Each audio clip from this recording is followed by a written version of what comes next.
Este texto tiene un nombre tal vez un poco insólito, pero es que lo que sucede después de alguna manera es también insólito, que no tenga mayor importancia salvo para aquellos que utilizan y saben valerse de su imaginación, que afortunadamente son muchos. La tos de una señora alemana. La mentalidad científica quiere que todo tenga explicación, incluso lo maravilloso. ¿Qué le vamos a hacer? Tal vez sea así. Pero entonces, apenas se acepta resignadamente esta supuesta conquista total de la realidad, lo maravilloso vuelve desde pequeñas cosas. Lo insólito resbala como una gota de agua a lo largo de una copa de cristal, y quienes merecen el comercio con esas mínimas presencias olvidan la sapiencia y la conciencia y la ciencia para pasarse a otro lado y hacer cosas como, por ejemplo, escuchar la tos de una señora alemana. En 1947, poco después del fin de la guerra, Wilhelm Furtwängler dirigió un concierto entre las ruinas de una Alemania derrotada, que la mayoría de sus vencedores empezaba a rehabilitar al oeste después de haberla repudiado al este. También Furtwängler había sido repudiado en un principio por su condescendencia frente a la megalomanía y melomanía de Adolfo Hitler, tras de lo cual parecía de buen tono rehabilitarlo. Así terminan muchas guerras, lo cual explica que un tiempo después vuelvan a desatarse. Pero no es de eso que vamos a hablar, sino del concierto en el que Yehudi Menuhin, invitado por las fuerzas de ocupación, tocó esa noche el concierto en re de Beethoven, que el ilustre Furtwängler sacaba una vez más de su jaula para mostrar lo que era capaz de hacer con ese imperecedero leopardo de la música. La radio alemana difundió el concierto y además lo grabó con los medios técnicos disponibles en ese momento, que no eran muchos. La grabación sería un disco, alambre, cinta magnetofónica. Quedó en los archivos, hasta que el otro día, más de 30 años después, fue prestada a la radio francesa, que la prestó a su vez a mi receptor, sintonizado en France Musique.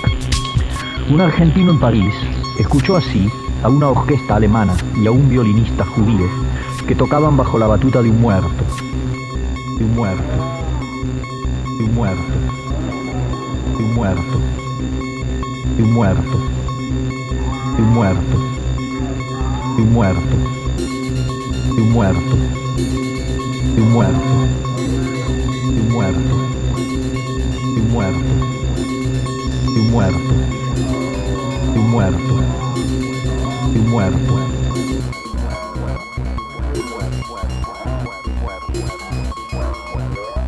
Todo eso, que hubiera sido perfectamente incomprensible hace menos de un siglo, formaba y forma parte de lo ordinario, de lo que la ciencia explica a los niños en las escuelas. Todo eso era cotidiano, simplemente apretar unos botones e instalarse en un sillón. Tal vez Menuhin no tocó jamás el concierto de Beethoven como esa noche. Le sobraban razones para hacerlo tan prodigiosamente en el mismo lugar donde habían sido exterminados 7 millones de judíos y donde acaso algunos de sus exterminadores se sentaban en las plateas del teatro y lo aplaudían frenéticamente. Del concierto en sí, de su intérprete y de su director, solo puede hablarse con admiración. Pero no es de eso que hablamos, sino de ese instante, creo que en el segundo movimiento, en que un pianísimo de la orquesta dejó pasar una tos. Un solo golpe seco y claro de tos que no habría de repetirse. Una tos de mujer, la tos de una señora, que cualquier cálculo de probabilidades definiría como la tos de una señora alemana.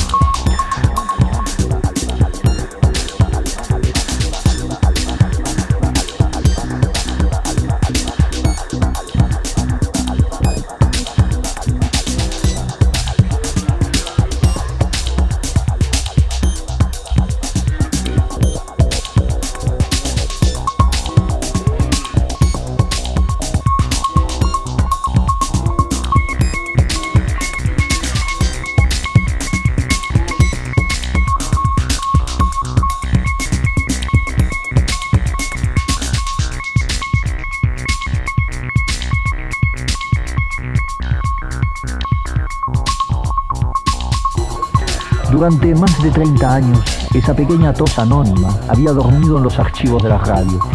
Ahora reiteraba su diminuto fantasma en millares y millares de oídos que escuchaban un concierto en otro tiempo y otro espacio.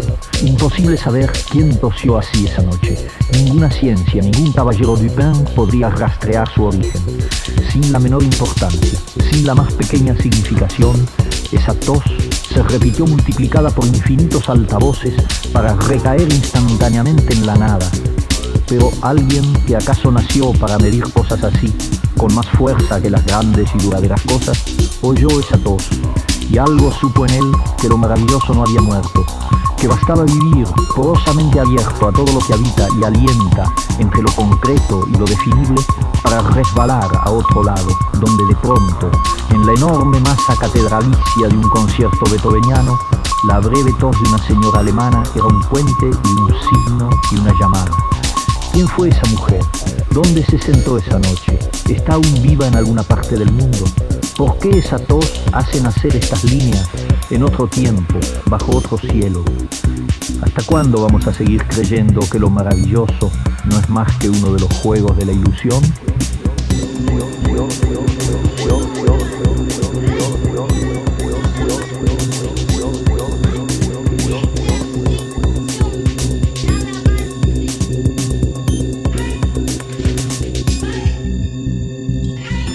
La tos de una señora alemana.